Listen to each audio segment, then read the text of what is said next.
श्रीमद् भगवद गीता के 15वें अध्याय का महात्म्य। श्री महादेव जी कहते हैं, पार्वती अब गीता के 15वें अध्याय का महात्म्य सुनो। गौड़ देश में कृपाल नरसिंह नाम का एक राजा था, जिनकी तलवार की धार से युद्ध में देवता भी परास्त हो जाते थे।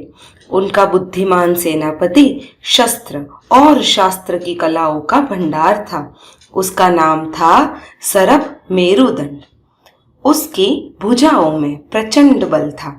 एक समय उस पापी ने राजकुमारों सहित महाराज का वध करके स्वयं ही राज्य करने का विचार किया। इस निश्चय के कुछ ही दिनों बाद वह हैजे का शिकार होकर मर गया।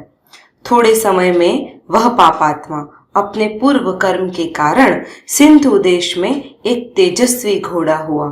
उसका पेट सदा सटा हुआ रहता था।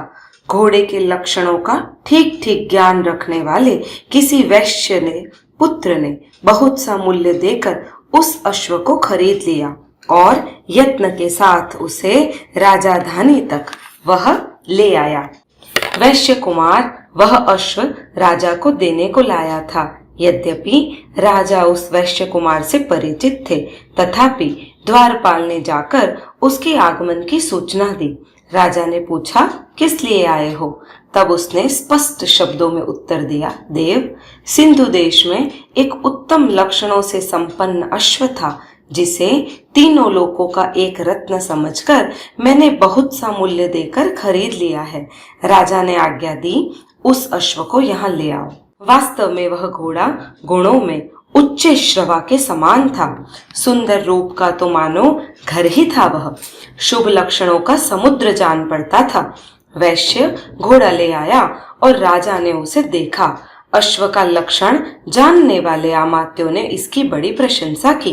सुनकर राजा अपार आनंद में निमग्न हो गए और उन्होंने वैश्य को मुंह मांगा स्वर्ण देकर तुरंत ही उस अश्व को खरीद लिया।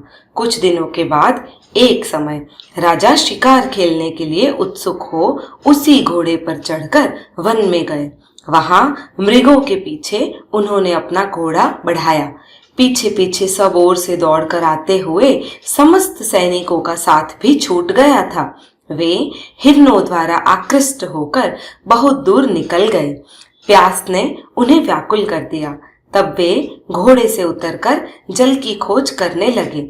घोड़े को तो उन्होंने वृक्ष की डाली में बांध दिया और स्वयं एक चट्टान पर चढ़ने लगे।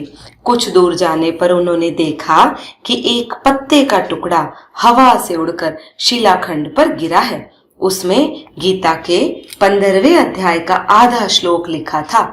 राजा उसे बांचने लगे। उनके मुख से गीता के अक्षर सुनकर घोड़ा तुरंत गिर पड़ा और अश्व शरीर को छोड़कर तुरंत ही दिव्य विमान पर बैठकर वह स्वर्गलोक को चला गया। तत्पश्चात राजा ने पहाड़ पर चढ़ एक उत्तम आश्रम देखा, जहां नागकेशर, केले, आम और नारियल के वृक्ष लहरा रहे थे।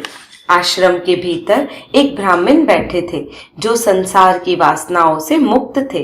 राजा ने उन्हें प्रणाम करके बड़ी भक्ति के साथ पूछा, ब्राह्मण, मेरा अश्व जो अभी अभी स्वर्ग को चला गया है, उसमें क्या कारण है?